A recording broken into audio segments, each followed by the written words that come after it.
দর্শক আজকে ডুগডুগাটে ছোটখাটো একটা হাতি দেখেন, মাশাল্লাহ। এই দেখেন, আমার কিন্তু দেখা যাচ্ছে না ভাই, হাত দেখা যাচ্ছে, দেখেন এত বিগ সাইজের, বড় সাইজের একটা চমৎকার। ভাই আপনাদের এটা হাইট কতটুকু আছে, মাপ আছে নাকি? 18 মন হবে। মানে ওজন আছে 18 মন। 18 মন। হাইটে মাপ আছে কতটুকু উঁচু? ওটা মাপা নেই আর কি। মাপা না। জি, কিন্তু দেখেন আমাদের কিন্তু দেখা যাচ্ছে না, বাইরে তো টেরি পাওয়া যাচ্ছে না আমাদের, নাকি ভাই? এত রোডে ট্রাক যাচ্ছে তাই টের পাওয়া যাচ্ছে না ফিরতে। ওরে সর্বনাশ। ভাই চাচ্ছেন কেমন গোটা?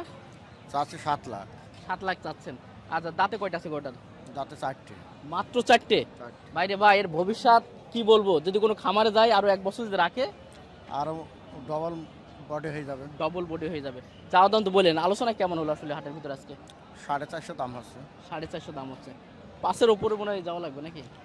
5 একটু উপরে, হালকা একটু উপরে দিতে হবে। হালকা একটু উপরে গেলে ইনশাল্লাহ হবে। কয়টা আনছিলেন ভাই টোটাল আজকে? 4টে নিলাম। বিক্রি করা হলো 3টে। আলহামদুলিল্লাহ। একটাই সবচেয়ে হাতিটাই আছে এখন, এইটাই বড়। এটাই বড় এবং হাতিটাই আছে। ঠিক আছে ভাই, ভাই নামটা কি ভাই? মোহাম্মদ সাদিকুল ইসলাম। মোহাম্মদ সাদিকুল ইসলাম। মনে বিগ বিগ সাইজের সবচেয়ে বড় গরু ইনশাল্লাহ থাকে প্রতি হাটে? এটাকে থাকে মাঝে মধ্যে একটা দুটো থাকে ইনশাল্লাহ। ঠিক আছে ভাই, অনেক অনেক ধন্যবাদ। প্রিয় দর্শক, দেখালাম আজকে এই চুয়াডাঙ্গা জেলার ডুগডুগি হাটে হাতি। আর এই হাটটা কিন্তু আপনারা জানেন প্রতি সোমবারে একদিন হয়। আপনারা যদি এই ধরনের চমৎকার চমৎকার বড় বড় সাইজের কুরবানি উপযোগী যদি গরু আপনারা চান, এই হাটে আপনারা আসতে পারেন। ধন্যবাদ।